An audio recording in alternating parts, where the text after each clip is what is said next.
Hi, gay. We're gagging for you to see the thing. Okay, hi. Hi, I'm back and we're reading Remnants of Filth and it's, I'm scared, actually. Because you know how we left off? We left off on, with 3 blows he slaughtered the guards, then kicked in the door. What the fuck? I mean, yeah, good for him. He should, because that's deserved. Because those people are awful. Why are you scared? It's because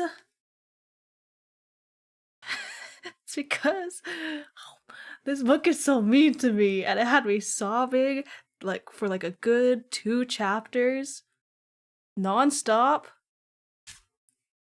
In the beginning of the book, this is only the second stream of this. We're only on chapter 39, and this book starts on chapter 35. So we're only 4 chapters in.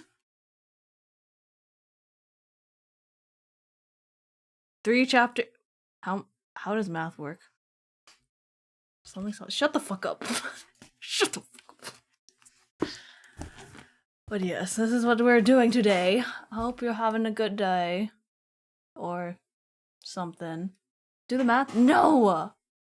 Why would you tell me to do such a thing? You know I have a disability. It's called being gay. It means I can't do math. Or drive. I can drive, but I've been doing so much driving. I had to go get gas today. It was so annoying. But anyway, we're here to forget about life for a second and just take our time and read. Just have a good time. Maybe not a good time, actually. We are reading Remnants of Filth. It's called Remnants of Filth. It might not be a good time, but it's still a different time, okay? You can't drive, damn, you can't ride. Hey! Why would you say that? That's not true. I could if I wanted to. That would be very exhausting, I'm not gonna lie. Anyway, we are on chapter 39, titled Guoshi. Guoshi? Guoshi. Guoshi or Gosha? Gosha? Hang on, actually, let me look up the pronunciation of this. Because why not? I'm gonna be saying it a while. Guoshi pronunciation. How to pronounce.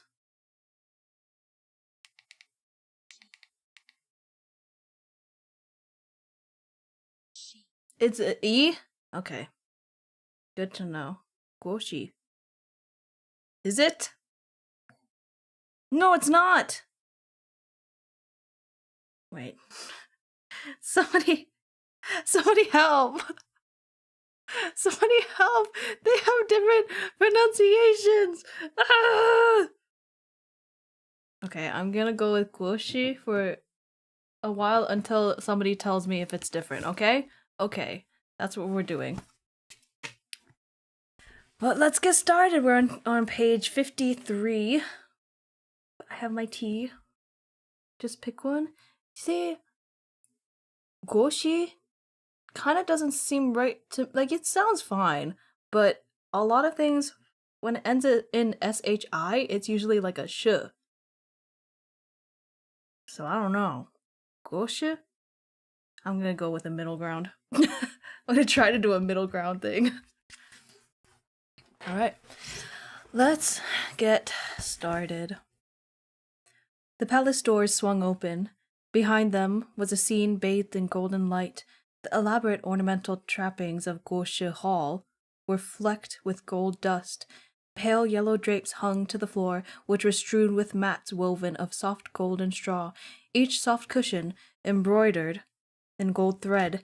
Every detail exuded an imposing wealth. Damn, one thing Meat Bun can do is just start off a chapter really, really strong.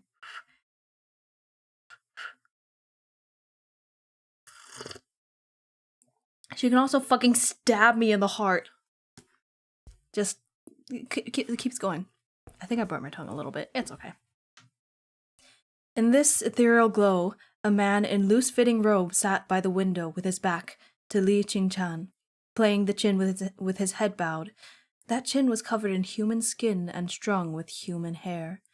Set into the chin's body were 9 human eyes, which spun and whirled with each of the man's movements.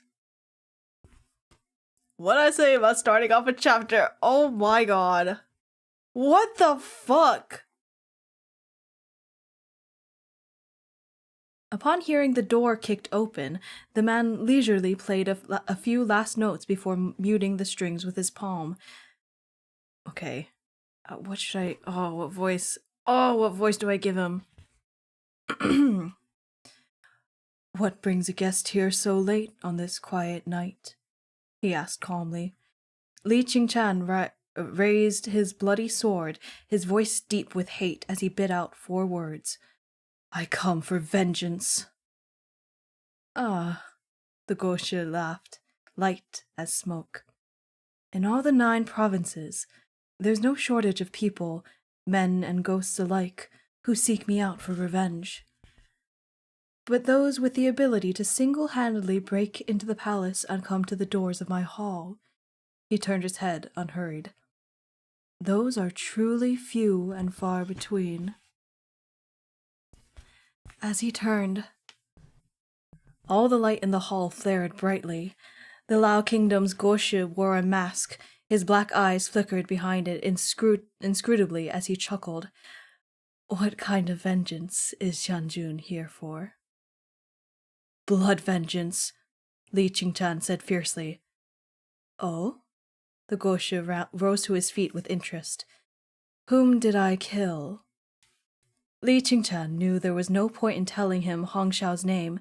He said through clenched teeth, The maiden sacrificed to the mountain. You know exactly what you did, you liar. The Guoshi was silent for a moment. Then he burst into laughter. So Xianjun is this furious over a mere woman? Move aside. I'll kill him for you. I mean, I should have before. I would have before, but like, But goddamn, is this illustration just so fucking. I hate that they're all hot. I hate that every single villain that Meatbun makes is so fucking hot. Oh no. Alright. So I don't know why did I say so? Okay.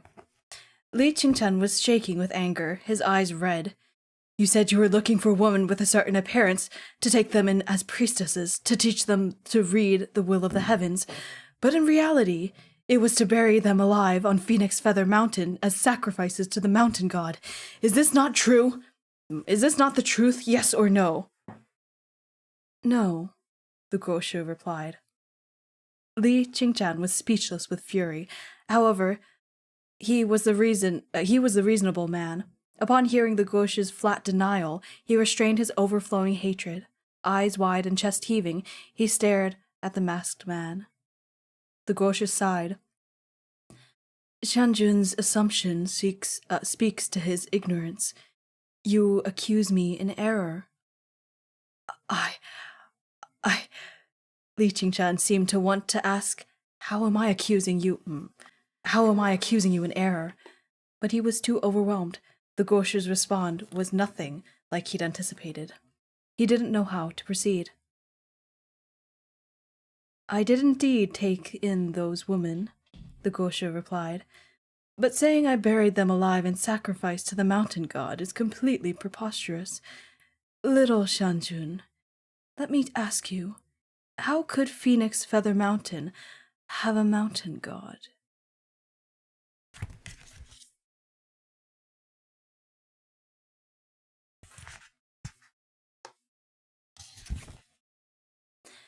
Li Qingchan blinked in puzzlement.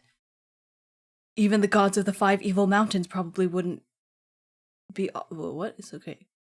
Wait, who is saying this? Who is saying this? Okay, I think this is... Okay. Even the gods of the 5 evil mountains probably wouldn't be offered hundreds of live virgin sacrifices. And how does Phoenix Feather Mountain compare to them? But, it has no spiritual affinity. Its feng shui is deadlocked and inauspicious.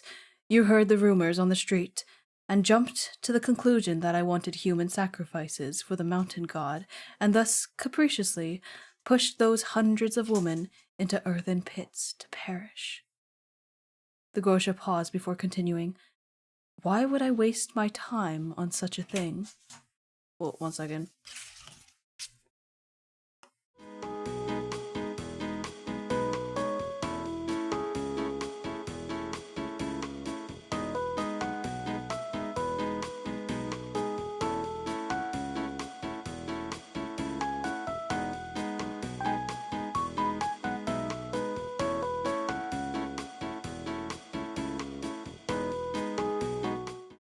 Okay, sorry. Minor inconvenience. Honestly, it was just the dog that wanted to go out. Okay. Ooh, this guy is a bitch! But I do like voicing him. Okay. Li Qingchan was unwilling to believe his opponent, but every word the man said was reasonable. The Guoshi wasn't twisting any logic or hiding the truth, which left Li Qingchan indescribably lost.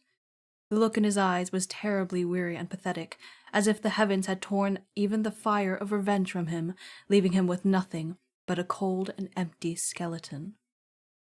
The Guoshi watched him thoughtfully, watched as he lowered his head and stammered, watched as his eyes dulled and his determination left him. After a long interval, the Guoshi raised his slender fingers to his mask and burst into a fit of giggles.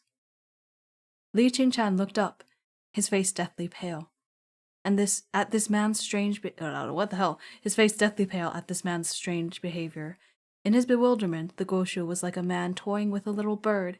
He laughed harder and harder, each peal like the rising of a frigid tide, until Li Qingchan's hair stood on end. Why are you laughing? I'm laughing because you're amusing. You're seriously too amusing. Water-parting sword Li Zongshi, your reputation for suppressing evil precedes you.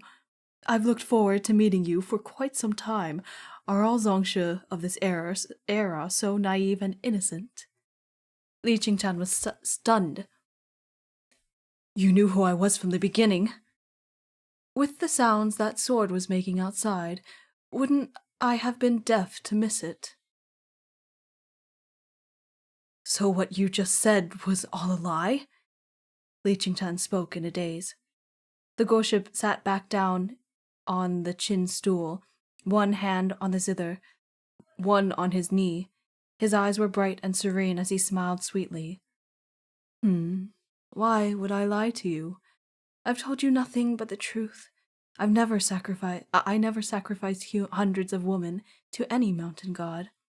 But I was indeed the one who buried them. Oh, not in exchange for the nation's prosperity, though. He paused, chuckling again. It was just for fun. I'm gonna puke. This man is sick. He's sick. This is gross. Okay. Li Qingchan was stupid. I literally have chills. I can't even. Oh, meat bun! Meat bun! Fuck you! Li Qingchan was stupefied. You! Do you know why I picked those women? The Guoshi strummed the strings carelessly and produced a stuttering stream of random notes. He looked down and laughed. To be honest, the only thing they can blame is their resemblance to a certain bitch. She really made me hate her. He sighed, black pupils gleaming. I wasn't happy. You're insane. That's right. I am insane. The Guoshi giggled again. But if I told you that I'm lovesick as well, would you believe it? Are you not curious about whom those women resembled? Li Qingchan didn't respond, but the Guoshi was undeterred. You see, he continued at leisure, They all looked like this priestess I had, a lowly slave girl. I was generous with her, but she didn't respect me as she should. Instead, she repaid my kindness by doing something unforgivable.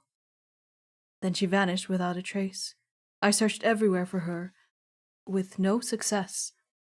Then, many years later, I heard that a peerless, beautiful woman had married a man in Changhua. It was her. The Guoshi spoke of his all-consuming resentment in the most flippant of tones. How moving.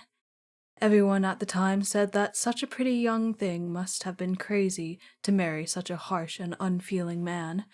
Her looks were clearly unmatched, but for some reason she insisted on stupidly clinging to a frozen chunk of wood with no understanding of romance. Truly, what an insult to her beauty. He's so nasty. He's so nasty. Under his hand, the strings refined from human hair emitted a blood-curdling shriek. The Guoshi grinned. I thought so too. He pointed to his own temple. Wait, who is saying that?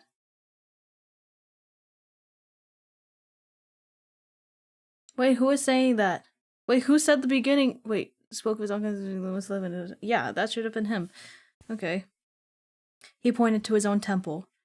She must have had some problems up here to wed that man by choice. You see, she was so naughty.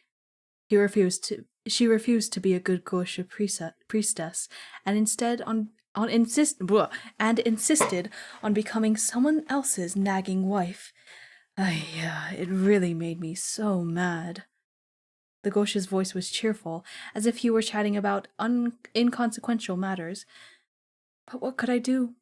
Someone in my position can't go around kidnapping brides. Therefore, he leered savagely, baring 2 frightening rows of teeth. I thought of an excellent method to rid myself of my unhappiness. The Guoshi studied Li Qingchan's paper-white face and laughed. I too would marry, he said lightly. Didn't they say she was a rare beauty? What is going on? Wait, who is saying this? Oh my god, it's still him, okay. Didn't they say she was a rare beauty and beguiling, and a rare beauty, a beguiling temptress? So I insisted on marrying hundreds, even thousands of girls who resembled her. That bitch wanted to climb the social ladder, so I made sure to trample her into the mud. Devastating beauty. He laughed again. Couldn't I have as many of those as I wanted? What was so special about marrying her? Never mind Li Qingchan. This time, even Moji thought the Guoshi must have been sick in the head. He was obviously mad. Look at me. I gathered hundreds of priestesses who all looked just like her. What did she count for? The Guoshi spoke rapidly, his eyes gleaming.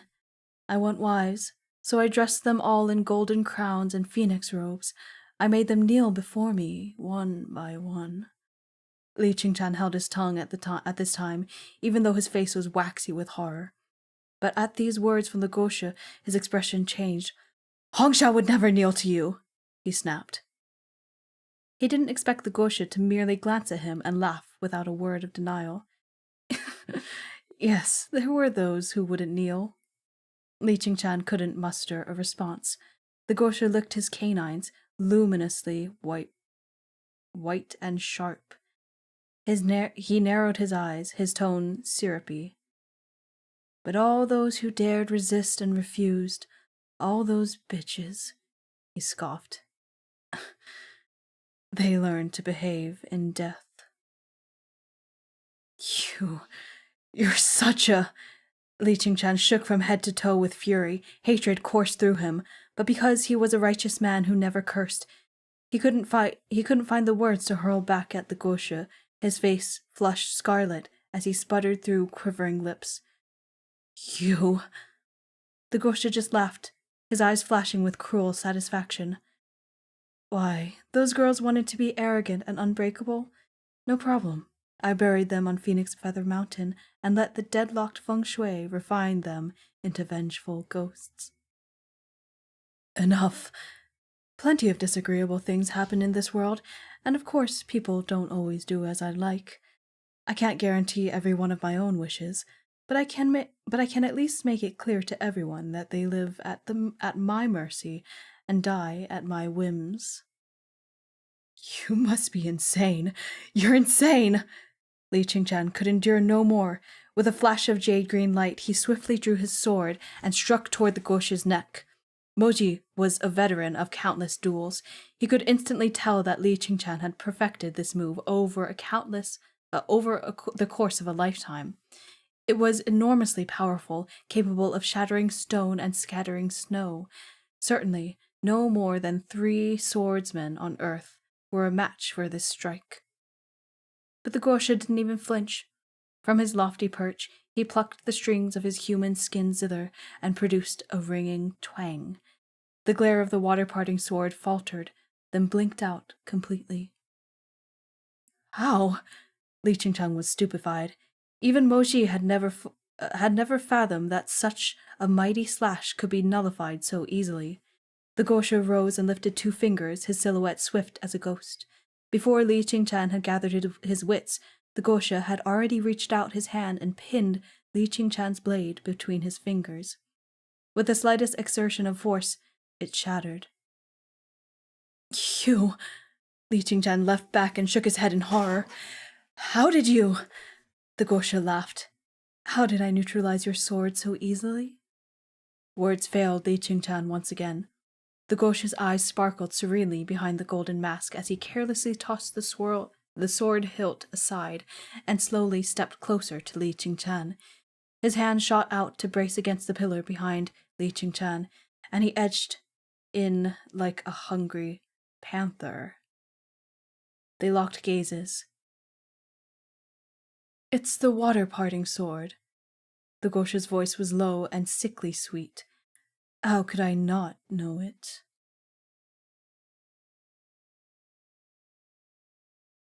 What is he on about?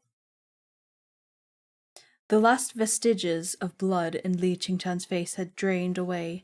His back collided dully with the thick redwood pillar, leaving him no place to retreat. His pupils shrank as he stared into those eyes behind that mask. His heart plummeted. Were those the eyes from his memories? The eyes that had saved him and his brother from the flames of war? Those almond eyes seemingly misted over by the rains of Jiangnan? Oh, I forgot about that. Oh my god.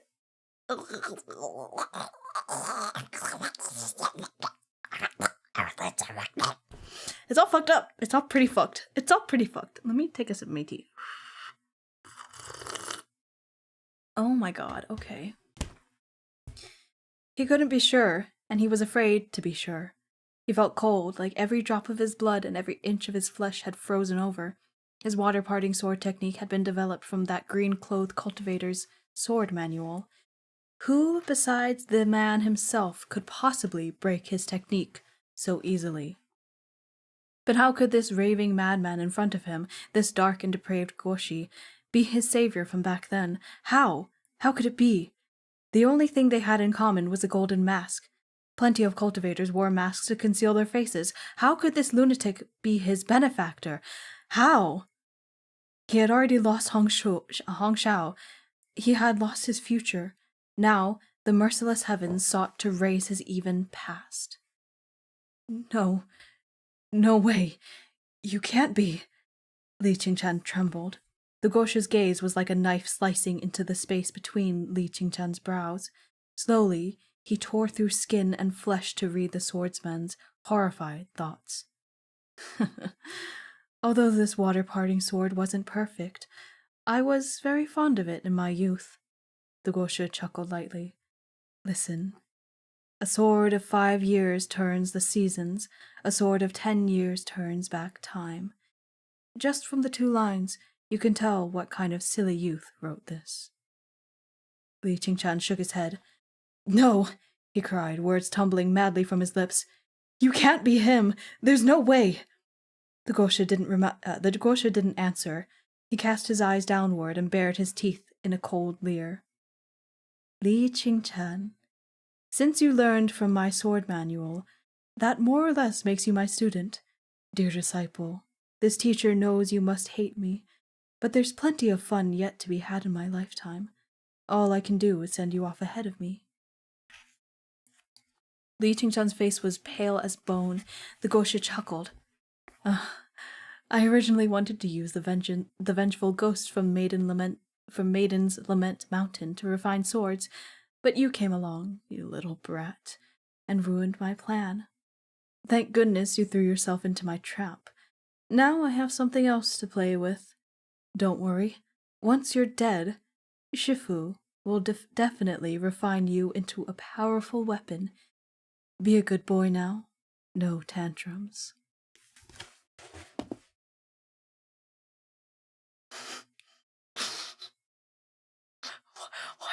Why does she write villains so well?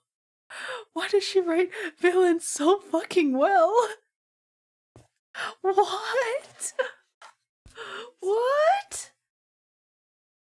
Li Qingchan wasn't afraid of death, but he was afraid of this man. Could this lunatic truly be his savior, the man he'd always looked up to, the green-clothed cultivator? Did you invent the water-parting sword and pass it to me? Were you the man from back then? His voice was broken. The Guoshi only laughed. He said evasively, to be honest, I didn't want to pass it to you. I didn't want to pass it to anyone at all. But never mind. Now that it's come to this, there's nothing left to say.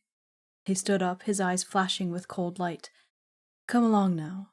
I'll show you the real water-parting sword. Shifu will teach you. Moji inhaled sharply. The Goshi's voice was still ringing. There was a dazzling burst of jade-green light, swift as a goose's shadow in flight, and ruthless as thunder rending the skies. Hot blood splattered across the floor. The vision faded violently, and Moji watched Li Qingchan collapse in a pool of his own blood. The Guoshi sliced open Li Qingchan's chest with his sword and used his bare hands to rip out Li Qingchan's still beating heart, followed by his quivering liver, intestines, and lungs. The Guoshi cackled manically. His golden mask spattered with blood, the peals of his laughter swirling in unceasing echoes. Surrounded by scarlet, he licked at the blood on his lips and chortled softly. Li Qingchan, you really shouldn't have fallen in love with a girl who looked like her. And you really shouldn't have learned this sword technique. He stared at Li Qingchan's corpse. It was your fault for not knowing better, he said lightly. Don't blame me in death. At last, the Guoshi stood and wrapped his bloody hand around Li Qingchan's neck. He dragged the swordsman's body out of the golden Guoshi hall into the starry night. A trail of fresh blood stained the gleaming bricks as the Guoshi slowly towed Li Qingchan's corpse into the distance. As they disappeared around the corner of the palace, the Guoshi's hoarse, unrestrained laughter rang out.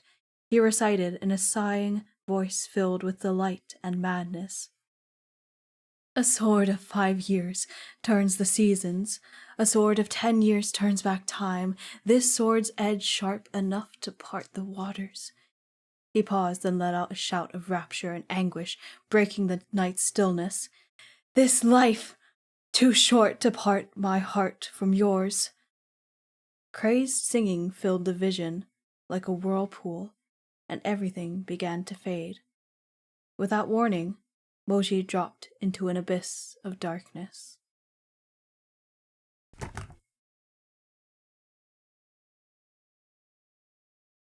Hey Meepum, what the fuck? That's a scene break. I have so many thoughts. First of all, tea. Second of all, I'm actually kind of like really glad that he didn't turn, like, yeah, I knew that he became the sword parting whatever the fuck shit that is. But I am kind of glad that he didn't like turn himself into that or anything. Cause he was so good. Cause he was so good, but now he's dead. I'm not gonna cry. Also, second of all, Meatbun is so cool. It's just that the Guoshi, you can tell that they're the same like he was speaking through him in the last book because he speaks so identically to him. That's crazy. That's crazy. And insane. And I'm gonna, oh my god. What? Okay, that's fine. Everything's fine. We are on page 63. Still chapter, what is it, 35? 39, I think? Yes, 39. Whew. And Moji seems to be out of the vision now. Let's see. When Moji opened his eyes again, he saw a clear night sky resplendent with stars. The sparse brushstrokes of branches reached toward the heavens, and withered leaves trembled at their tips. The vision was over. He was back in Murong Chuyi's courtyard. Moji lay on the ground, and his ears still ringing with echoes of the sword's sharp edge, enough to part the waters, this life too short to part my heart from yours. Scenes from the vision played out before his eyes, from Li Qingchan and Hong Shao practicing swordplay outside their shabby dwelling, to the final bloodbath in Guoshi Hall. He gazed into the dark sky and swallowed thickly, unsure how to feel.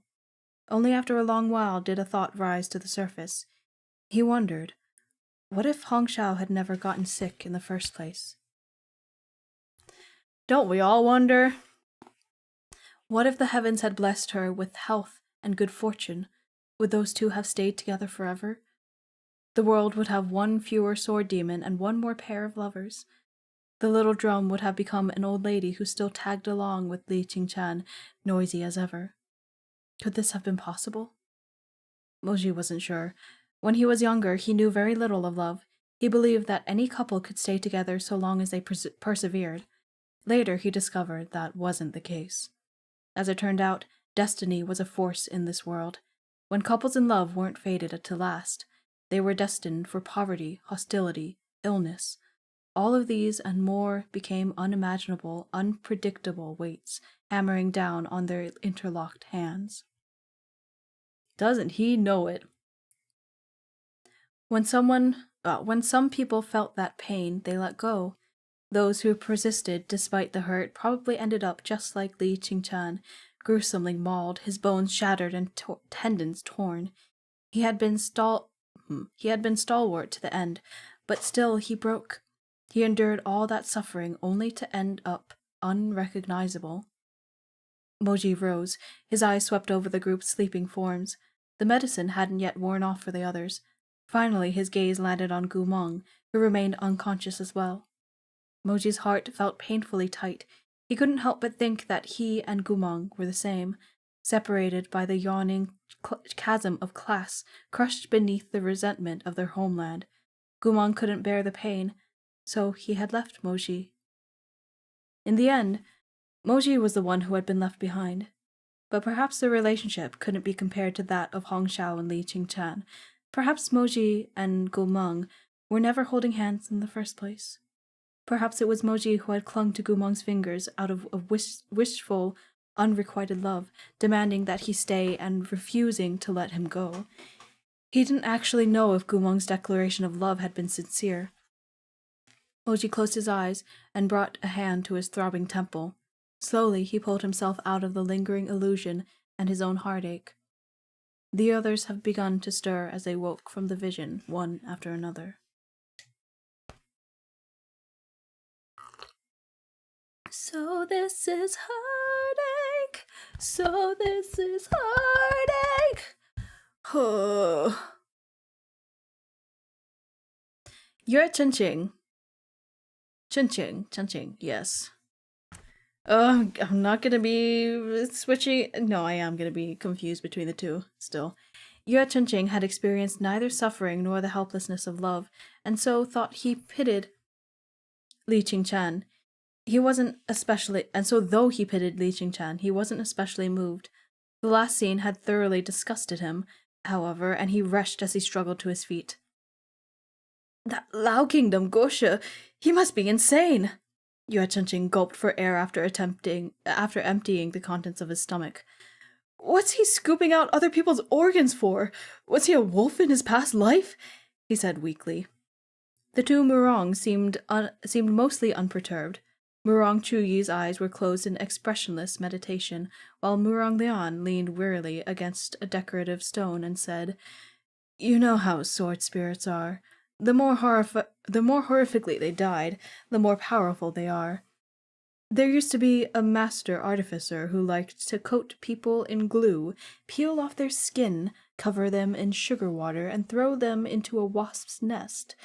Yue Chunqing flapped his hands frantically, gesturing for him to stop, and then clutched at his stomach to retch loudly again. Is it weird that I ship them a little? Is it weird that I ship them just a little? Like, obviously Murong Lian is awful. He's terrible. But I kind of ship them. Just a little. I just really enjoy their interactions. He really likes fucking teasing him. It's really funny.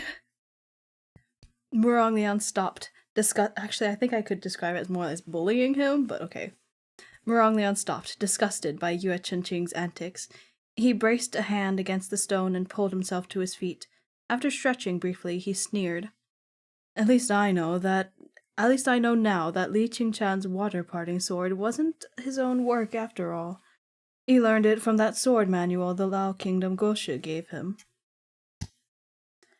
They're not the same, Murong Chuyi spoke up. How are they not? Li Qingchan developed his version of the water-parting sword based on his own understanding. The foundation of his technique was the benevolent blade parts water, the righteous blade cuts sorrow, compassion despite lowliness, resilience against 1,000 hardships. But the core of that Lao man's technique was this sword's edge sharp enough to part the waters, this life too short to part my heart from yours. One was based on righteousness, while the other was based on passion. They're totally different. Murong Lian stared for a moment. Then he scoffed, refusing to concede. Ignorant immortal. We may call you ignorant, but you're actually just batshit crazy. Yue Chunqing was protective of his uncle to a fault. He was still nauseous from disgust, but as soon as he heard Wang Shijun speak to Murong Chuyi in this manner, he couldn't help but snap angrily. You're not allowed to insult my fourth uncle! I love him so much. Why can't I insult him? Murong Lian looked askance at Yue Chunqing. In all of Changhua, save for his imperial majesty, is there anyone who I, Murong Lian, may not insult? Murong Daga, you're being unreasonable. I'm going to tell his imperial majesty. Oh shit! He's gonna tell on him. Sweetie, Murong Lian retorted. Why don't you go tell your mother? See, I fucking love them. Oh, I can take this off now. I fucking love them. I love their interactions so much. Yue Chunqing paled and shook with fury. Just as he opened his mouth to respond, he saw a flash of white clothing and heard a crisp slap. Murong Chuyi had backhanded Murong Lian across the face. Oh shit! Oh shit! Everyone was stunned into silence. The slap plunged Murong Lian into an insensate daze. He brought a hand up to his cheek in rage and shock. You dare! Murong Chuyu's long sleeves and silk ribbons fluttered. Beneath his sharp brows, his eyes were icy as a dagger's blade. What wouldn't I dare? Murong Leon was on the verge of exploding, his peach blossom eyes red with fury. You bastard! This lord is... Murong Chuyi slapped him again! Who do you think you are? Fucking hell. Murong Leon had never been so humiliated by someone of his own generation. He was so mad he was seeing stars, and his hand trembled where he held his pipe. You've got some nerve. I will report this to His Imperial Majesty. You don't know your place. Murong Chuyi narrowed his phoenix eyes slightly. His pale lips parted as he coolly recited Murong Leon's words back to him. Tell His Imperial Majesty. Why don't you go tell your mother? Murong Leon flushed scarlet. A vein pulsed in his neck, and he reached forward to fight Murong Chuyi. Murong Chuyi dodged to the side. With a wave of his sleeve, he intoned, Make him get lost. Yue Chenqing hadn't expected to receive such a command from his fourth uncle. Wide-eyed with shock, he nodded blankly. Oh, okay. I wasn't talking to you, Murong Chuyi replied. Huh? Then Yue Chenqing heard the clanking of wooden armor. Every last one of the bamboo warriors surrounding Gumong sprang to life and strode toward Murong Leon. Murong Chuyi stood with his hands behind his back, shielded by the horde of wooden automations, and watched Murong Leon coldly. Bid our guest farewell. Wang Shijun's rank ensured that he was flattered and respected wherever he went. But now, Murong Chuyi was sending a wooden army to boot him out. By the looks of it, if Murong Leon didn't leave of his own accord, they would knock him down and carry him away. Trembling with rage, Murong Leon pointed a shaky finger at Murong Chuyi. I dare you! Throw him out, Murong Chuyi snarled, his white robes flashing snow bright. The bamboo warriors clattered noisily. They swarmed together and shoved Murong Leon out of the courtyard as ordered. Having disposed of Murong Leon, Murong Chuyi turned back to them, unfazed. He took a seat at the stone table in the courtyard as if nothing had occurred. Jihujun, sit.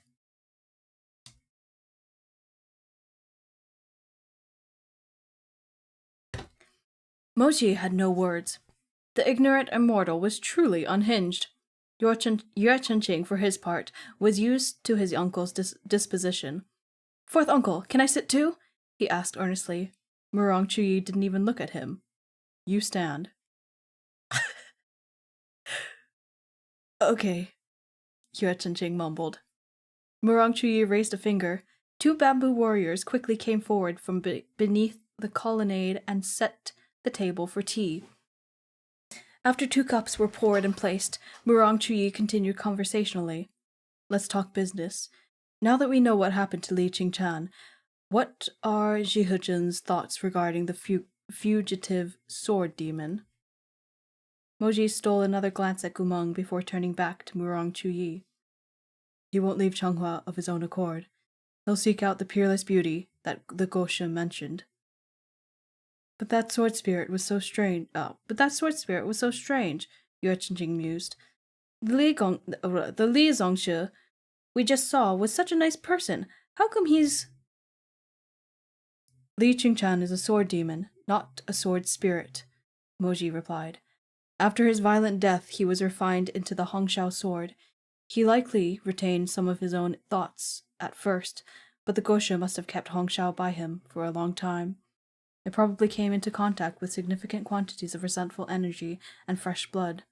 Under those conditions, Li Qingchan's manner and temperament would become more like his owner's every day. Yue Chenqing startled. So Li Qingchan's temperament had become similar to that Guoshi's by the time we met? Murong Chuyi responded. Yue Chenqing gave it some thought. I see. Then the Guoshi probably gifted the Hongshao sword to someone else, right? If it still belonged to the Guoshi, it's unlikely that it would have landed in Wuronglian's hands. Moji shook his head. Whoever owned the Hongshao sword last doesn't matter. The important thing is what Li Qingchan will do next. Correct, Murong Chuyi said. Due to Li Qingchan's transfiguration, he behaves just as a Gosho would. Because his obsession is so strong, he's probably already lost his sanity, so we can't assume he would make decisions like a rational thinker. However, the object of his obsession is no mystery. He seeks the peerless beauty of whom the Goshis spoke. Moji agreed with Murong Chuyi's analysis. After all, it seemed Li Qingchan had kidnapped those women not to kill them immediately, but to make them tell him the whereabouts of other lookalikes. Then, with the information they gave him, he snatched them one by one to defile and kill. Li Qingchan probably believed that if this woman hadn't gotten married and provoked the Goshi's jealous resentment, Hong Shao wouldn't have met such a tragic end. Don't attack me! What the fuck did you try to say? Finn Kips Flossen Oh!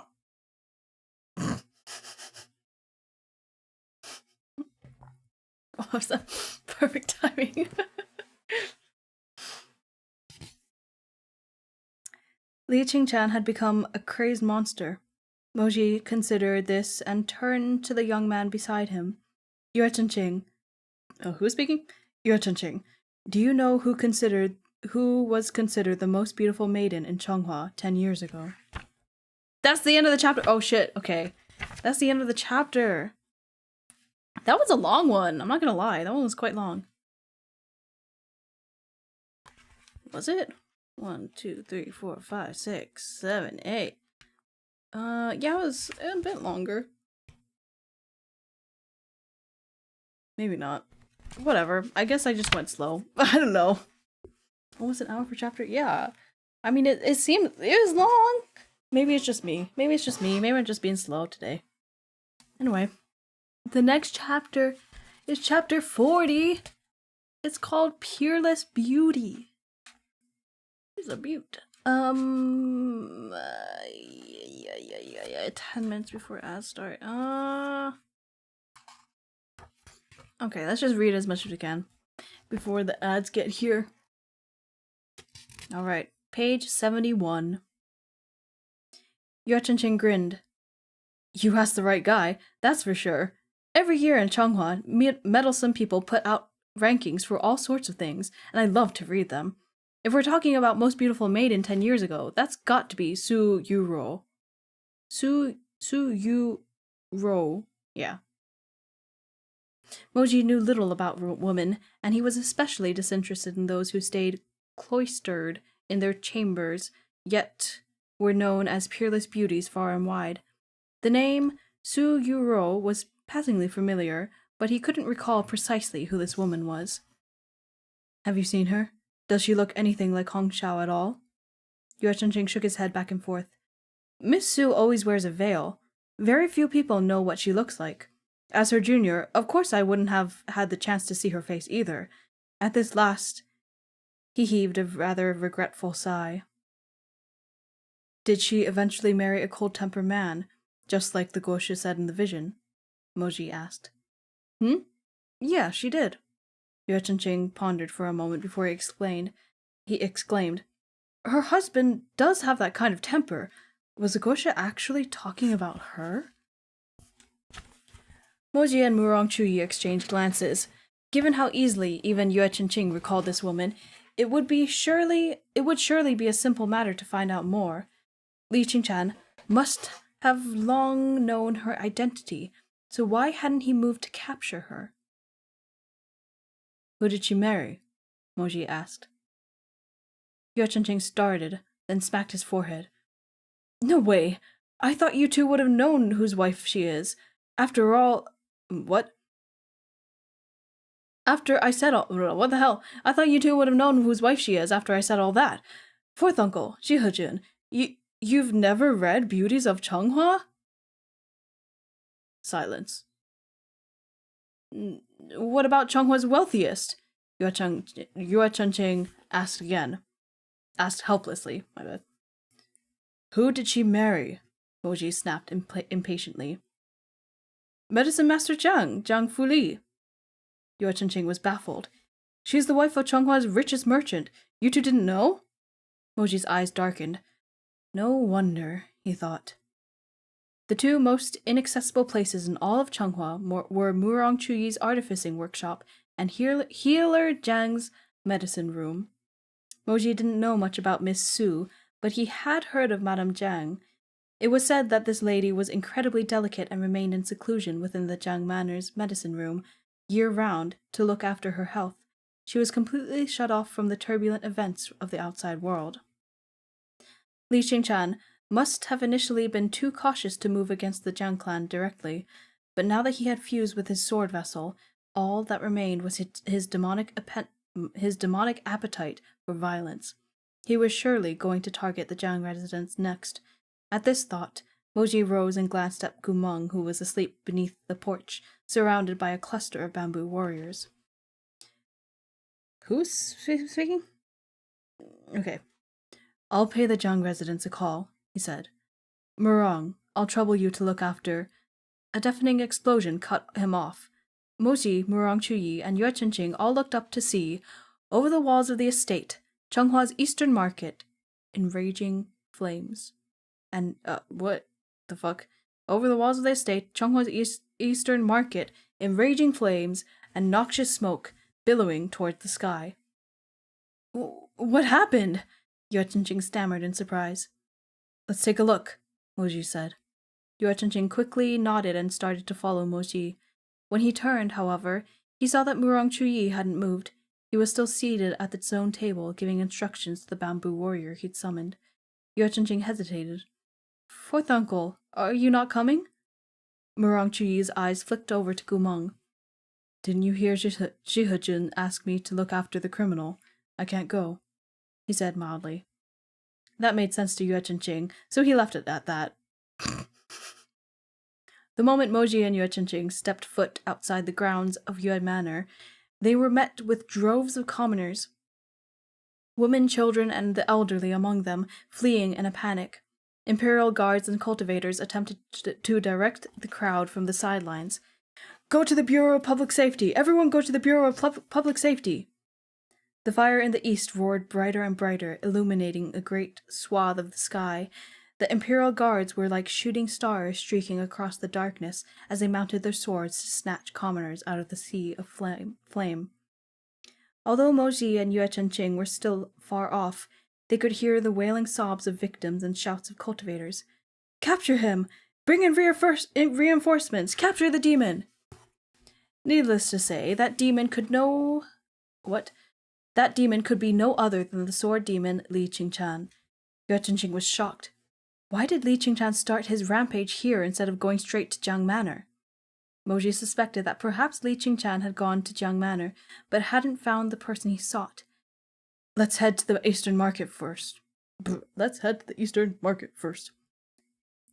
They rushed forward. Upon their arrival, they discovered that the situation was even worse than they had anticipated. The whole marketplace had been set alight with demonic fire. The scarlet flames bloomed like colossal peonies, and thick smoke curled up into the sky. As they watched, a few cultivators rode swords out of the inferno, carrying grievously wounded civilians. The fire's spreading! Quick, put it out! If this goes on, the fire-blocking barrier won't hold up. The crowd was in chaos. The troops stationed in the imperial capital had rushed over to assist, and soldiers from the Northern Frontier Army were present as well. Men who had originally belonged to the Wangba army happily called out, General Mo, when they spied Moshi. Others whispered, He's here! Stepdad's here! All these years later, the Wangba army still liked to call Moji stepdad in private. The old moniker born of resentment had, with time, become a harmless joke. Stepdad strode toward them through the smoke, his robes black trimmed with gold. billowing behind him. His dark eyes flashed with a reflection in the Eastern market's temptuous flames. Dad, General Mo, there's an evil spirit making mischief here. He called him Dad. Moji nodded. You focus on getting these civilians out, he said. I'll take care of the rest. The crowd of cultivators was somewhat shocked, unsure of what their dad was about to attempt. Moji was a fire-type cultivator. Could he even extinguish flames? They were on the verge of despair when they heard Moji's steady voice. Tuntian, come.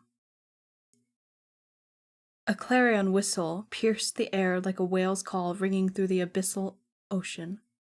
A lustrous white scepter appeared in Moji's palm. Its finial was woven from gold and silver, and it was inlaid with a dazzlingly precious spirit stone imbued with the soul of a whale, which shone with a magnificent blue light. Ooh-hoo! Yue Chengqing was shocked. Was this Tuntian's physical weapon form? Tuntian was Moji's most powerful holy weapon. In most cases, a spoken command was sufficient to wield earth-shaking power. Because Tuntian was strong, Moji usually only employed it to conjure a defensive barrier. He rarely summoned Tuntian as a scepter. The logic behind this was simple. Defense only required the giant whale's spiritual form. But when the scepter was called, it was to cast spells. Gripping the scepter with slender, pale fingers, Moji pointed it at the soaring field of flame. Rain transformation. A young cultivator gasped. Holy shit! How could a fire-type cultivator extinguish fire? Even if he wasn't a real dad, their stepdad was real goddamn scary. A beam of blue light burst from the tip of the scepter and shot straight into the sky, where it transformed into a colossal whale. With a stroke of its tail, it rushed open-mouthed toward the fire. A fierce gale instantly swirled to life, lifting sand and pebbles into the air. Many of the cultivators on the scene couldn't bear the surge of spiritual energy and fell to their knees, one after another, pain written plainly on their faces. Even Yue Chengqing coughed repeatedly and squinted his eyes, completely disoriented.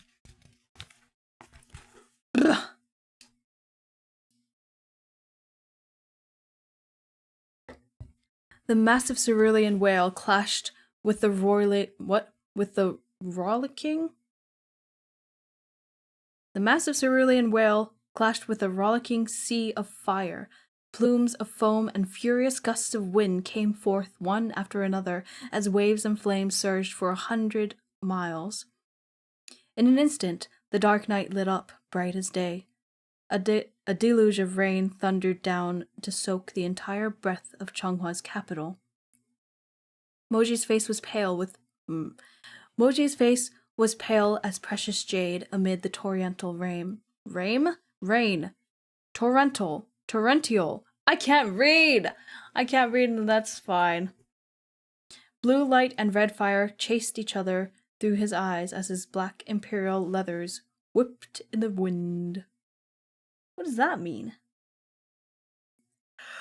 An ad is starting in a second. Oh boy. Guys, I'm not gonna lie, my eyes are not working so well today. I did have to go outside and it is bright outside. My eyes are very sensitive to light. So that is not fun. I'm literally just waiting for this ad to run. Okay. Let me do a lap and I'll be back after this ad is done. Okay, I'm just gonna do some jumping jacks or something. I need to get my blood flowing. Okay, BRB.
Okay, forgot how long these ads are now. Okay, anyway. Where were we? Okay. Whale! Whale conjuration! Rain! He did this before, but he didn't actually bring out his scepter in the last time. It's crazy. Okay. Did I read that? In the blink of an eye, the fire succumbed to the waves. Did I read? I'll read it again. In the blink of an eye, the fire succumbed to the waves, the tongues of flame beaten back like 1,000 strong cavalry in retreat. The inferno subsided into a smoldering wreck, unable to flare up or dance any longer. Those cultivators lucky enough to personally witness his feat stared at Moji's back, too shocked to stammer out a single word. Oh, sorry. Each harbored different feelings as they're reeling in their reeling hearts. The male cultivators thought, wrong one. Oh god, the women of Changhua are going to go even crazier over this man. The female cultivators thought, ah! The cultivators of the Wangba army thought, our stepdad is way too powerful. He's so scary when he's mad. In the heart of the ruins, surrounded by roiling curls of smoke, a figure slowly turned. Li Qingchan had indeed been the source of the flames. At this moment, demonic chi suffused his face. His eyes were scarlet, as if they crawled with thousands of red spiders, and his features looked more twisted and deranged than ever. Moji could no longer see any trace of the benevolent blade parting water, Li Zongshi, in his countenance. Yuck! The character and temperament of sword demons were largely overpowered by those of their weapons' owners. Li Qingchan's consciousness had been completely drowned by the Guoshi of the Lao Kingdom. He noticed Moji and bared his teeth.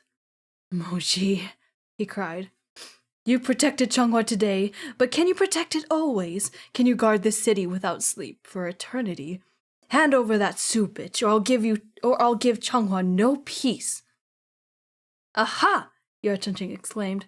It wasn't so easy to break into the Jiang residence, so now you've taken innocent lives to stir up trouble out here. How shameless! Li Qingchan threw back his head and laughed. I'm shameless? Isn't that Su bitch the shameless one? The calamitous beauty who doomed so many girls to be buried on that mountain. But now she's holed herself up and lets the city burn while she cowers in Jiang Manor, unwilling to show her face. Hong Xiao died for nothing, all because she resembled this woman. A filthy bitch, a fucking coward. Jeez, man. There were healers from the Jiang residence among the cultivators on the ground. When they heard Li Qingchan's words, one of them couldn't help but lose his temper.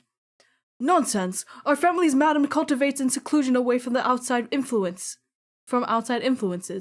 By no means is she the kind of person you describe. Wash your filthy mouth. She's not that kind of person. Then what kind of person is she? Li Qingchan cackled. I'm dying to see what kind of devastating beauty she is to be worthy of the Guoshi's infatuation. You're unfit to appear in front of our madam, the healer replied angrily. Madam? What? Madam? She's just a bitch. Li Qingchan ranted madly, his words dripping poison like the fangs of a venomous snake. I must see what this woman looks like. I'll ruin her face and toss her at the feet of the Lao Kingdom Guoshi. As he spoke of this man, the distorted malevolence of his features flared, more vivid than the raging inferno. That beast! In front of that infatuated fool, I will tear her to pieces and rip her beauty to shreds. He killed my Hong Xiao, so I'll give the woman he loves a life worse than death. That's not really... Oh boy, I think he's mixing shit up a bit. His howls pierced the sky, his voice strained to the limit with emotions ready to burst out. Be careful, Moji warned those around him. Li Qingchan's body was emanating black qi that coiled around his body in great spirals. In anticipation of another outburst of insanity, Mojis took a step forward, his Tuntian scepter blazing. The others drew their longbows, ready to let loose a rain of arrows. At that very moment, a sigh as light as smoke drifted over from the far end of the street. Stop. A new voice was pleasant. This new voice was pleasant and mellifluous. Yes, I know what that means. Even without seeing the speaker, it was obvious that these words came from the lips of a peerless and enchanting beauty. Everyone jumped and turned their heads, and the crowd parted, leaving a clear path. At the end of it stood a figure shrouded in snow-white silk. A gauze veil obscured her features, and she held aloft an oil paper umbrella made of black bamboo that shielded her from the faint drizzle. Like the Low River goddess rising from the water, she stepped forward.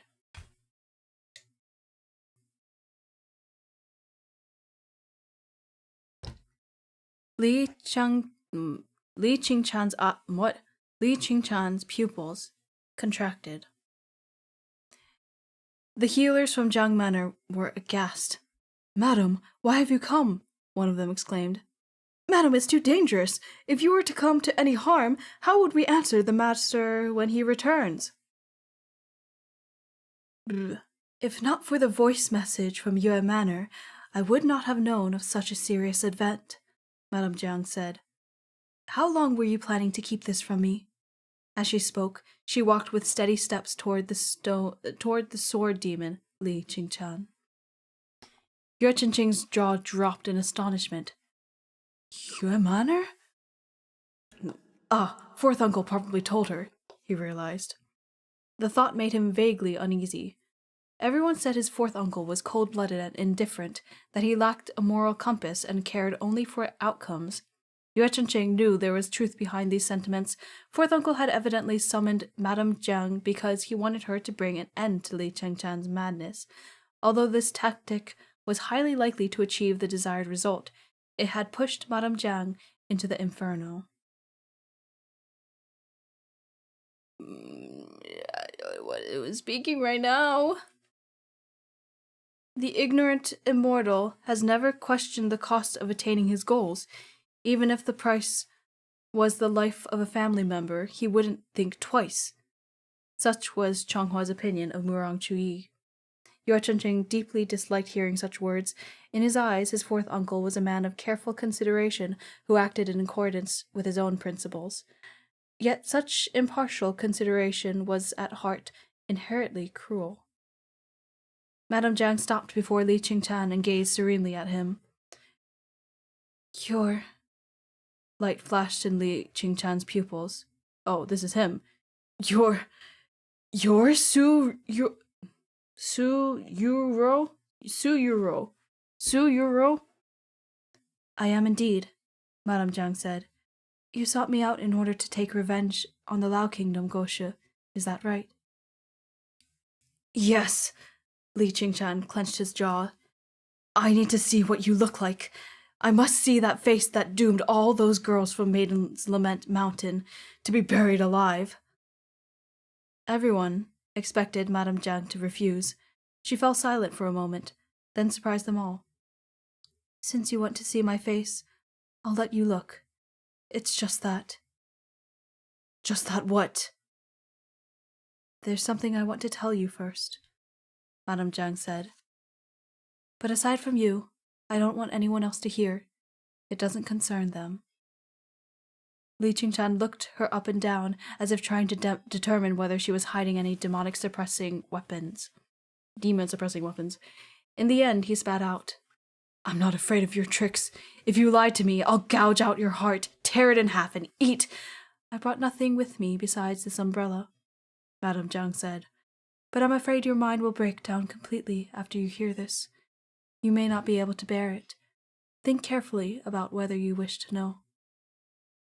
Li Qingchan stared, then broke out into a laughter. "You needn't try to provoke me. Just speak." "Then come closer," Madame Jiang said.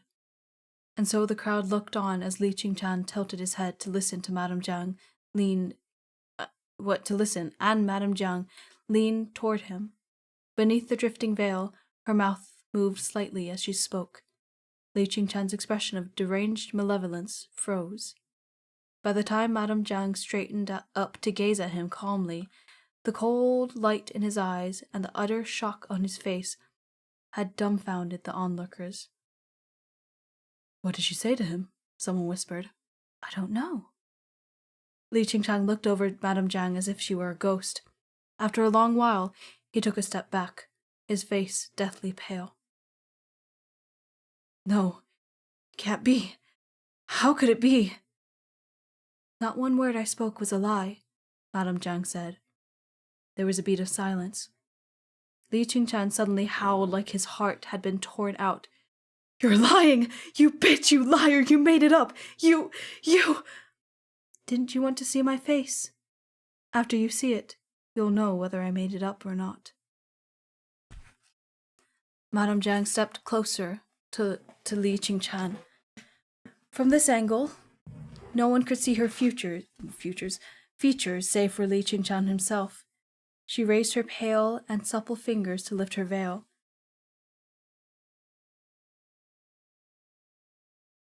What? There was no sound whatsoever. A silence, as though they had sunk into the deep sea. Then a wail rang out like a snapped chin string. "You... really..."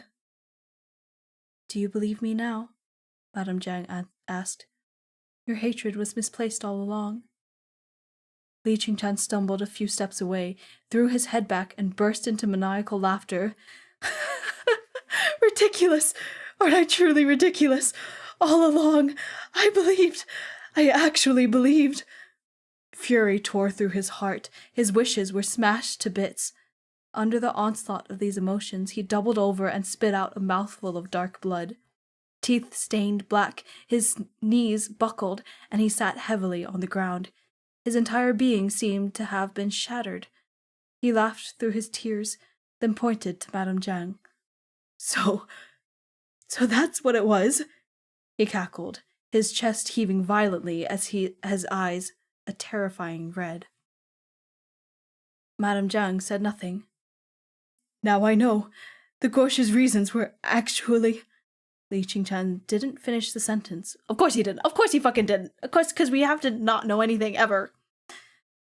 His pupils contracted, and black blood dripped from his lips.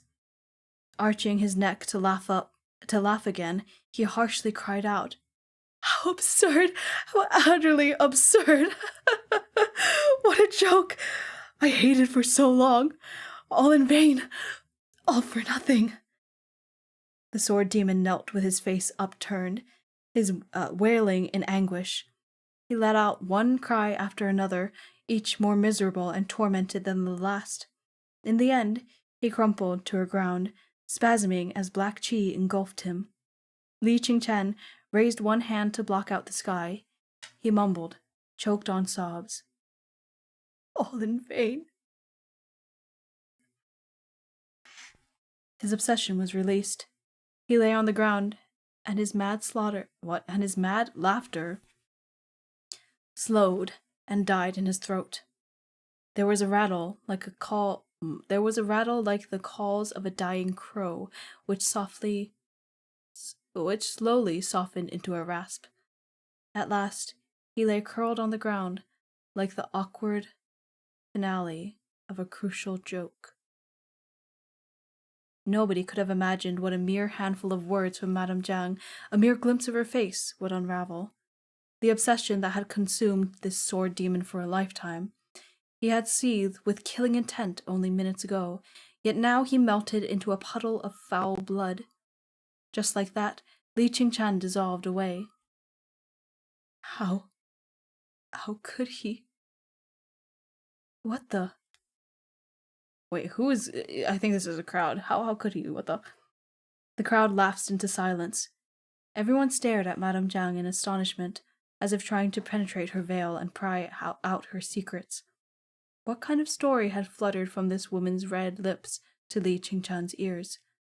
Those scant few words had ruthlessly overpowered this supernatural weapon and taken his life. Exactly what had Madame Zhang said to the sword demon? At the center of these stunned gazes, Madame Zhang was tranquil, as if nothing unusual happened. She glanced at the dissipating sword demon's body, then let down the veil in her bamboo hat. The veil on her bamboo hat, and turned around slowly. Madam. His resentment is gone, Madame Zhang said. He won't be able to take human shape again. I apologize for troubling everyone today.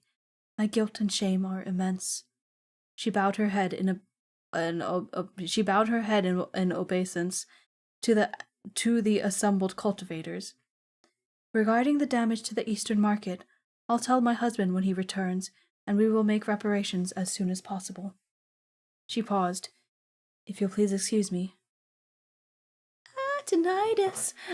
Tinnitus! Tinnitus! Wow, tinnitus! I love tinnitus. Okay. Hello? Oh my god. It's not going away. Okay, now it's muted a little. She glanced at the servants from her own manor. All of you, come with me. There was an uneasy silence. Let's go. It's over. But madam, let's go. Her elegant silhouette strode into the distance, graceful as a stilt walker. As she left, the crowd's eyes remained fixed on her in fascination or astonishment. Within the soaked and ruined Eastern market, some looked vacantly at her diminishing figure, while others wept over their burnt and broken homes. And then there were those who stared spellbound at the pool of blood that was all that was left of Li Qingchan. Again.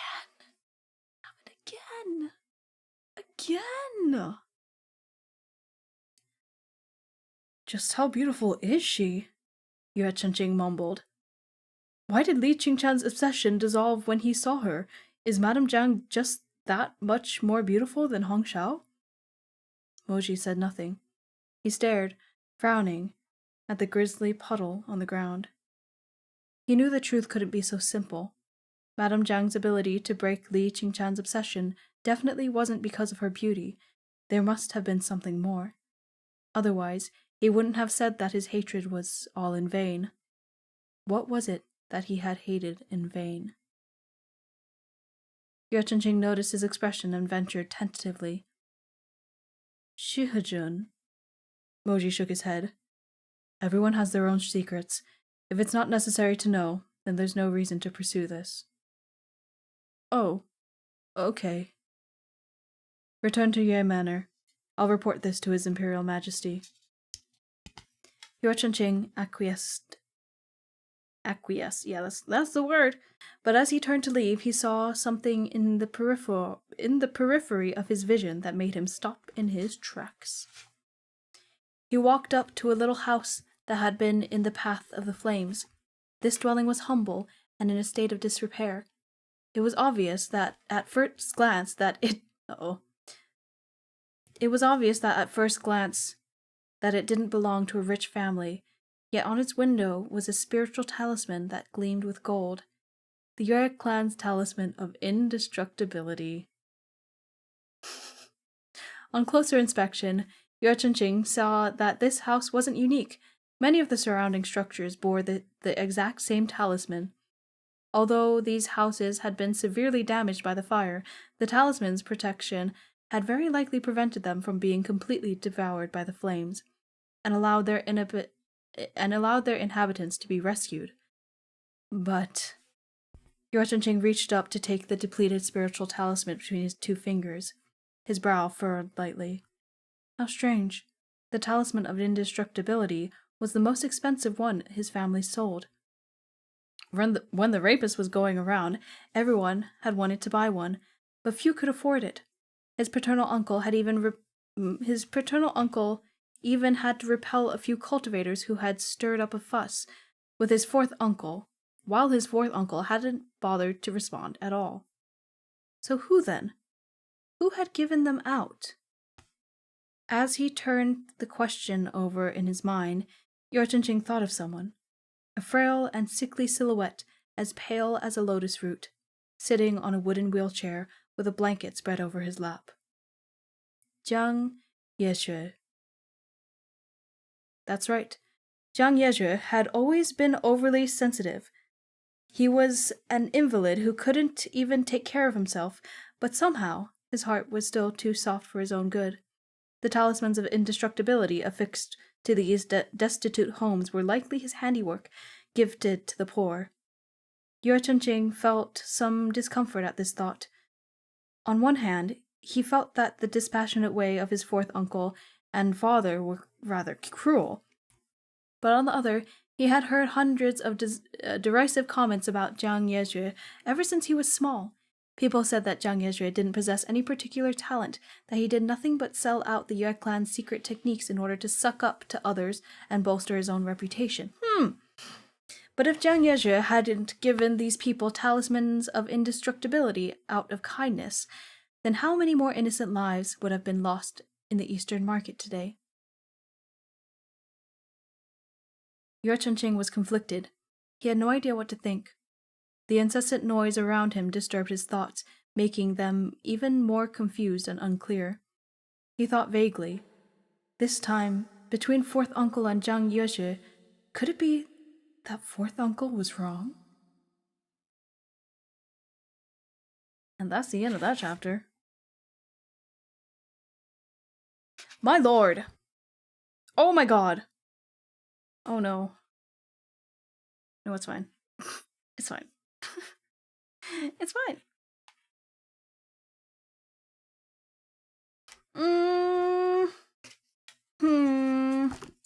Questioning things. Should I read another chapter or should we end it here?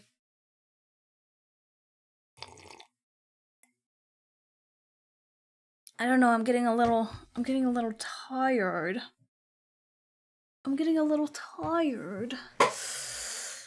Ooh, I don't know. Up to you? I don't know, I feel like my brain is lagging and my eyes aren't working properly today. So it's like, is it even worth trying to read it if I'm gonna read it bad, you know? That's the problem. My throat is okay. I did feel it being a little bit silly, but I think it's okay with tea. I kind of want to read this one because it's called Cohabilitation. Cohabilitation. Are they living together? Please. I need more of Gumong. I need more Gumong, please. Please give me Gumong. Damn, what a throat goat. Real, I am the throat goat. Right. Okay. You know what? Let's just try.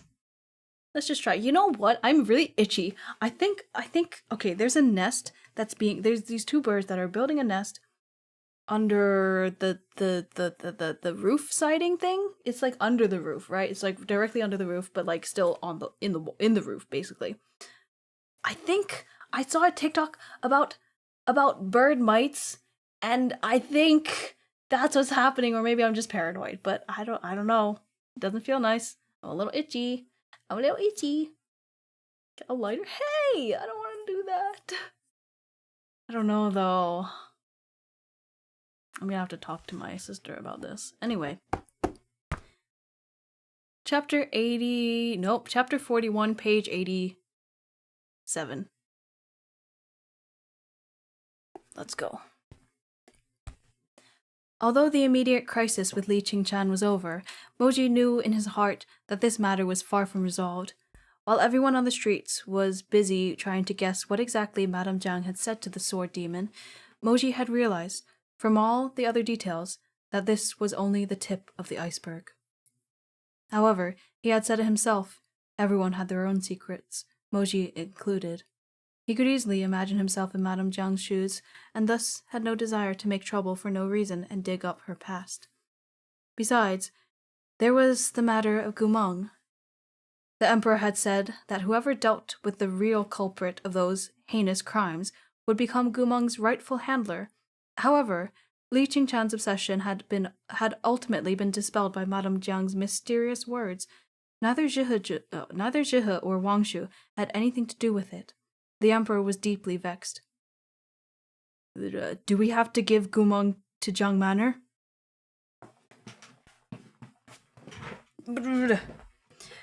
We can't afford to keep him, said the representative sent by the unimaginably wealthy Jiang Manor. We don't have any food to spare. We don't want him.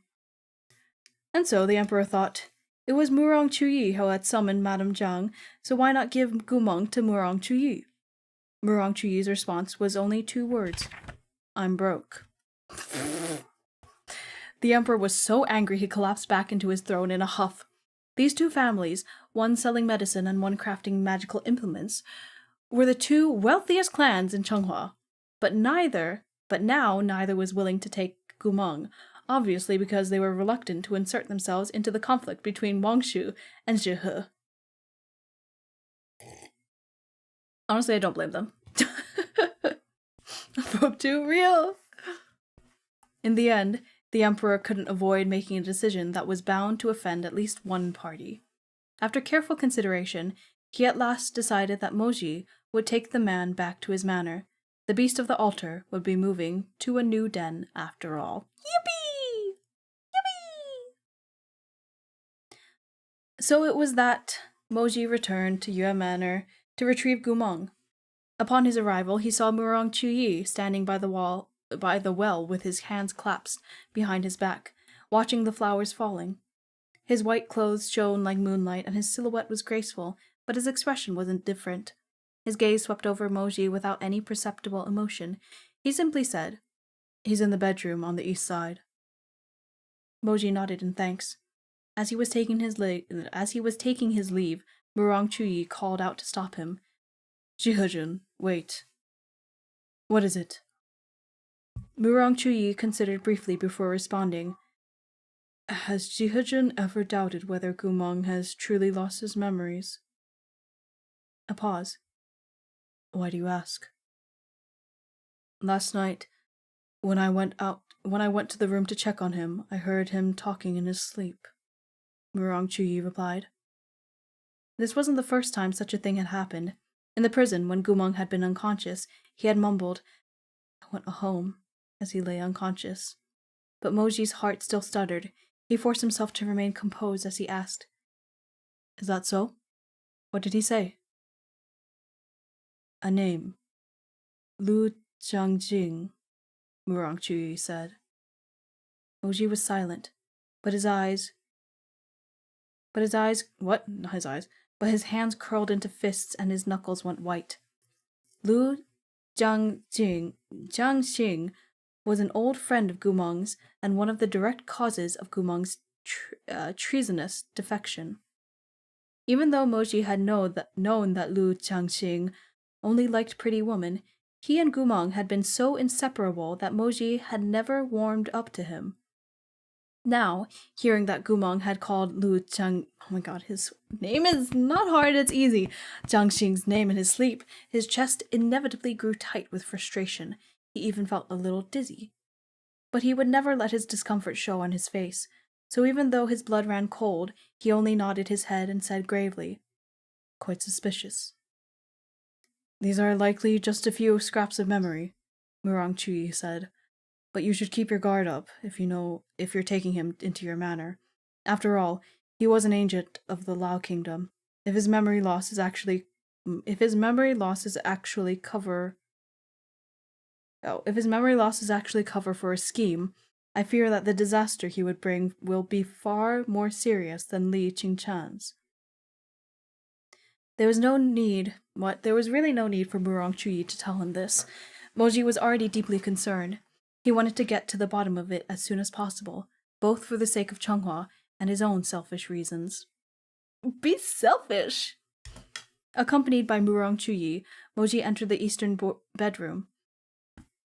Sorry. He pushed open the door, only to discover that the room was empty. Its only occupant was a bamboo warrior standing stupidly by the bed. Moji's expression became darkened at once. "Where'd he go?" The bamboo warrior pointed to the floor beneath the bed. They looked and found Gumong was indeed crouched under the bed, fully alert and wary, his blue eyes glinting as he watched them. When he caught sight of Moji and Wurong Chuyi, he snarled, "What you looking at?" Moji blinked. "Get him out of there," Wurong Chuyi commanded the bamboo warrior. The construct moved its creaky joints, rattling as it got to the floor and squirmed beneath the bed. But why would Gumong sit there waiting to be caught? As the bamboo warrior tried to grab him, he kicked its hand aside and scuttled out, launching himself off of the floor with one arm to sprint for the door. But less than 2 steps, he thumped into a solid chest. "Come back with me," Moji said, glowering. Gumong had initially had a decent impression of this person, but the last few times they'd met, this man had either hit him or tied him up.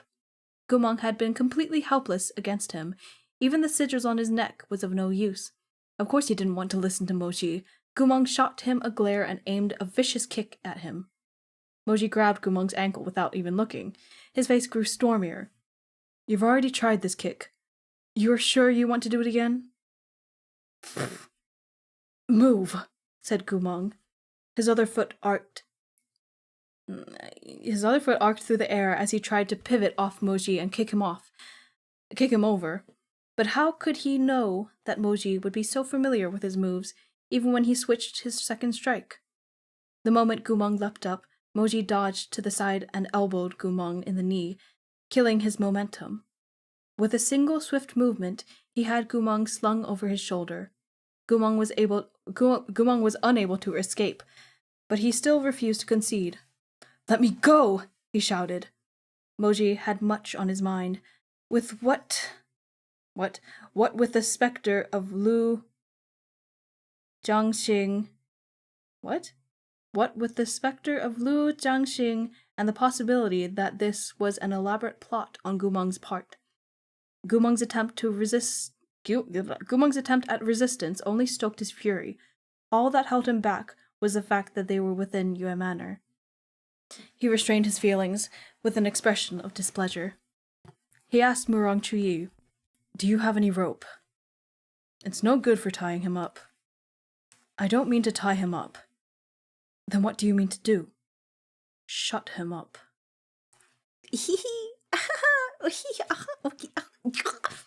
Wurong Chuyi made no comment. Of course he would never perform such a task himself, and Moji didn't have a hand free, so they could only prevail upon the bamboo warrior for assistance. The warrior blankly rested its hands and stopped in front of Gumong. The next time Gumong opened his mouth, the cloth strip was neatly shoved between his teeth and tied at the back of his head. This kind of gag looked extremely suggestive. I'll say. But Wurong Chuyi had no relevant experience and thus saw nothing inappropriate about it. He calmly said, "Zhihejun, take care." So, Moji carried Gumong out over his shoulder, completely unaware of the bamboo warrior's masterpiece. Only when he tossed Gumong into the carriage did he discover that he had been tied up like that. He could only stare, blank-eyed, and murmur unthinkingly, "You." Gumong could neither speak nor fully close his mouth. The coarse cloth was caught between his teeth, and his hands had been bound behind him. His eyes glared daggers at Moji, but he could neither curse nor move.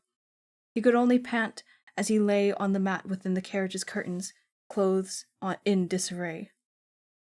Moji's eyes darkened. It wasn't his fault that this sight called to mind some improper events. His Guoshi song had always been tough. He was never one to easily shed tears from sadness or pain. But it was a different story in bed. Gumong had always been sensitive, so he would cry reflexively from strong stimulation. Ooh! He had helplessly explained this to Moji before. "Don't think I'm crying because I'm unhappy. I honestly can't control it." What he meant was, "You haven't really fucked your gaga to tears. It's just that I thought this body was made of sterner stuff." Oh, wow. Wow. Sure, Gumong. What do you mean? You don't know.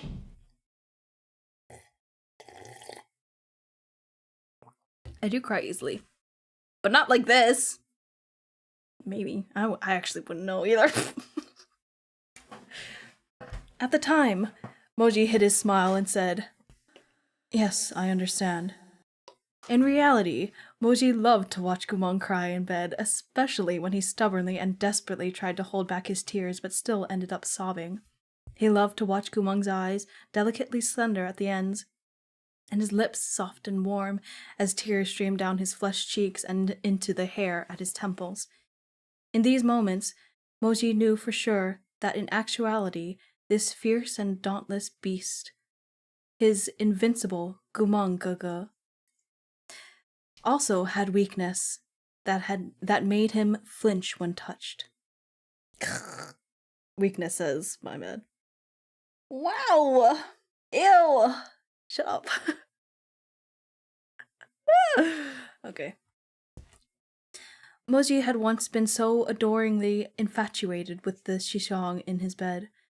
Even all these years later, the mere thought of that Gumong of the past was enough to convince Moji that he'd experienced the pinnacle of pleasure. From that point on, he had never been able to appreciate the sight of another's face, and right now, Gumong looked exactly the way he did in those days when they had been passionately in love, tightly restrained by the cloth rope, his mouth wet and his eyes teary, those glossy blue eyes damp as a storm cloud.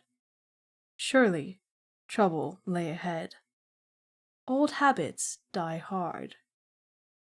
I bet they do. I bet something's hard. Okay. Oh, wow. As if scalded by this haze of steam, Moji turned sharply away. His terrifying desire stunned and shamed him. How could he feel such ravenous hunger and tenacious yearning for a traitor? Everything he had done with regards to Gumong thus far had certainly stemmed not from desire, but from a need to settle their old debts of passion and hatred. How could he long for and succumb to Gumong's body once again?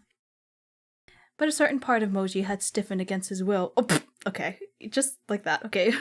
Growing so hot, it seemed to burn. He had remained unmoved by carnal pleasure all these years. This hadn't happened since Gumong left. He was involuntarily reminded of their past trysts when they were tucked inseparably close, skin to skin, when he used to have Gumong pinned beneath him, biting his ear and bullying him relentlessly. Gumong would always huffily say, Your Gumong Gaga isn't so fragile. You can go deeper. Oh, okay. Yet Gumong always collapsed in the end, sobbing as he cried, Enough, Shidi. That's too much. You're too big. I can't take it anymore. But it wasn't that Gumong couldn't take it anymore. It was that neither of them could endure any more of this mutual torment, this raging inferno of love and lust.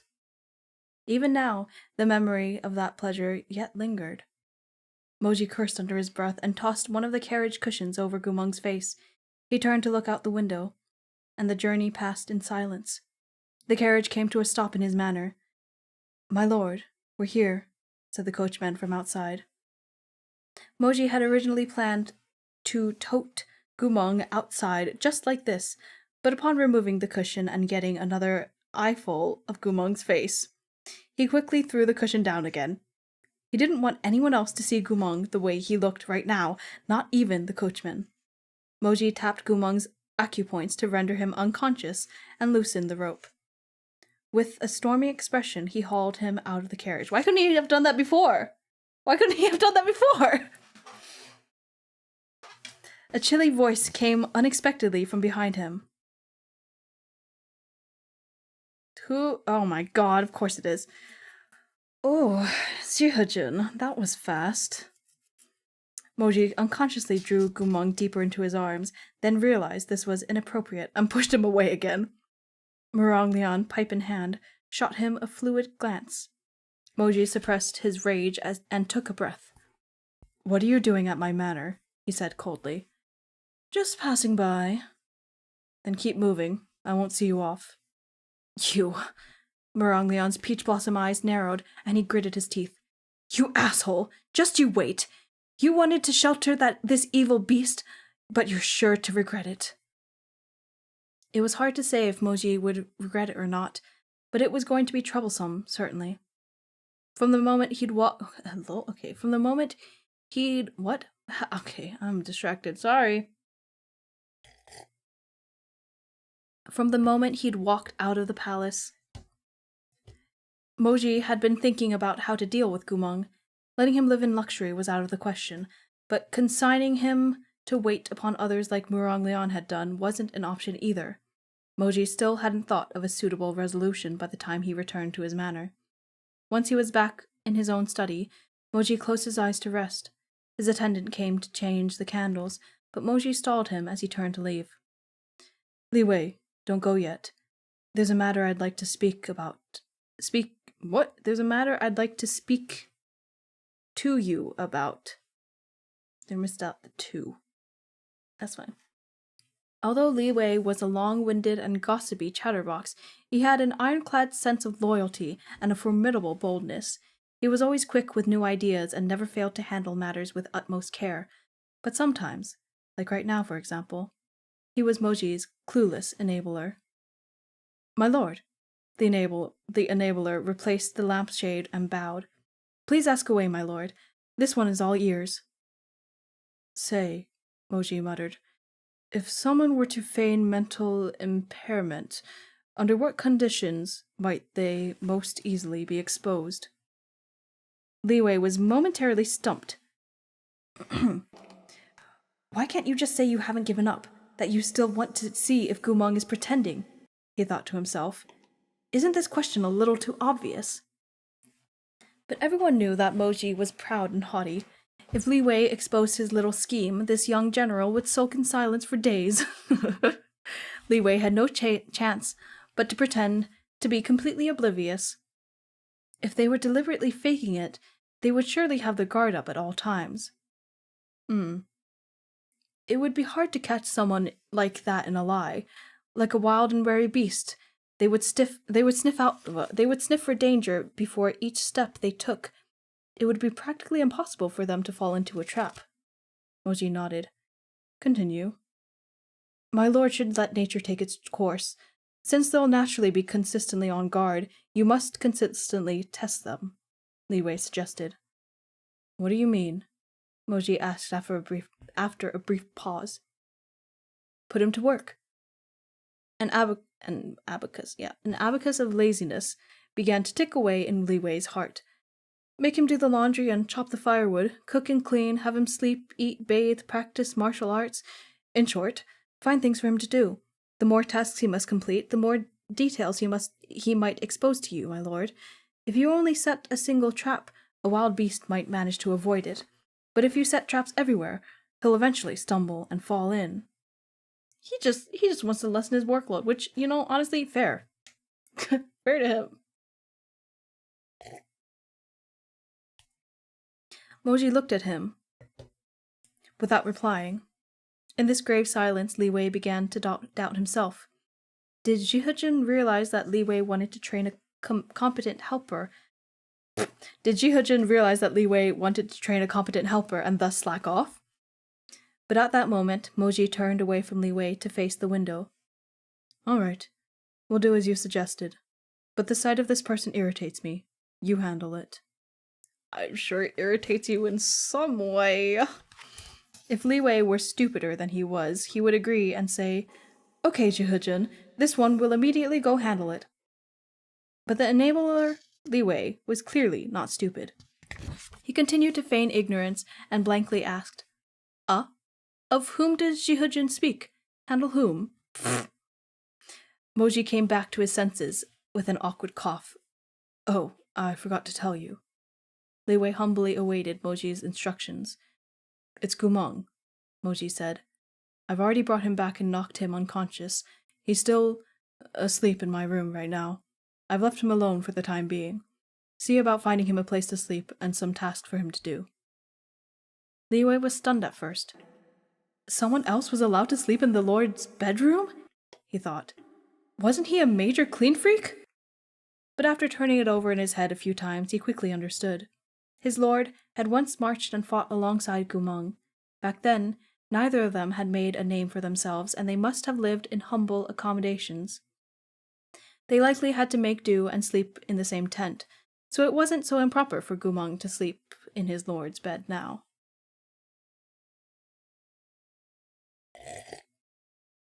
I mean, it's a little improper.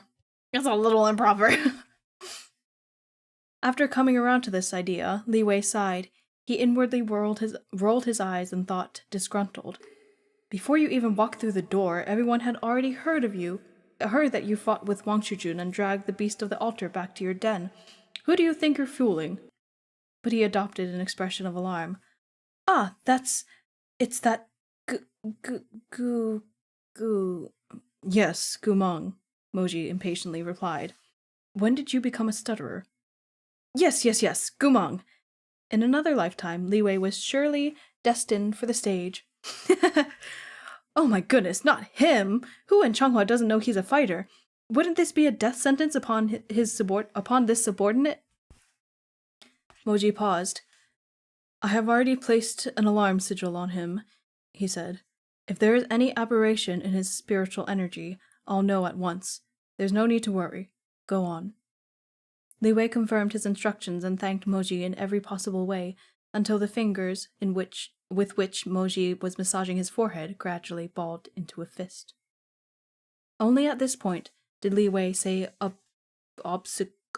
obsequiously? Obsequiously. Yes, then this subordinate will bravely go forth. Moji had already lost all patience. He dismissed Li Wei with a wave of his hand. Hurry up and get out. Li Wei gladly slipped away. Wasting no time, he flagged down the other attendants and began to arrange Gumeng's new life at Shihe Manor. And that's the end of the chapter. Okay. I'm so excited about the next chapter. Are you kidding me? Okay. They're roommates! Oh my god, they're roommates! Oh my god, they're roommates! That's what I'm titling the next stream. They were roommates. Okay. That's all for today. That was exciting. So much happened. Oh, the whole first book. No, not like half of most of the first book, honestly. A lot of the first book. The whole thing with the sword, water splitting sword demon shit. That's all kind of resolved now. That's crazy. It's probably not resolved at all. I'll bet you it's gonna come back to haunt us real soon.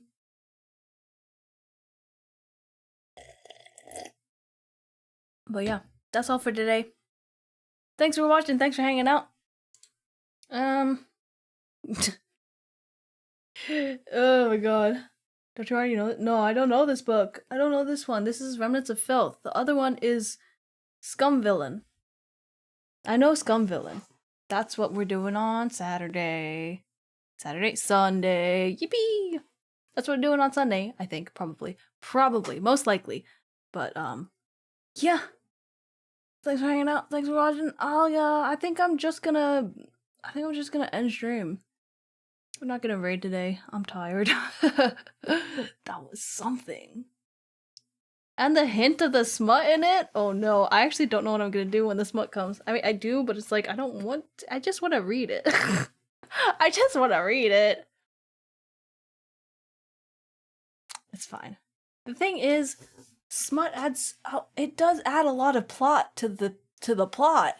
It's hard to just skip it, unless it's in an extra, which is fine. I love the extras, but yeah. Anyway, I'll see you later. Have a good rest of your day. Have a good week. Have a good yippee. Why do you keep winning? Okay, I'm gonna go. Bye.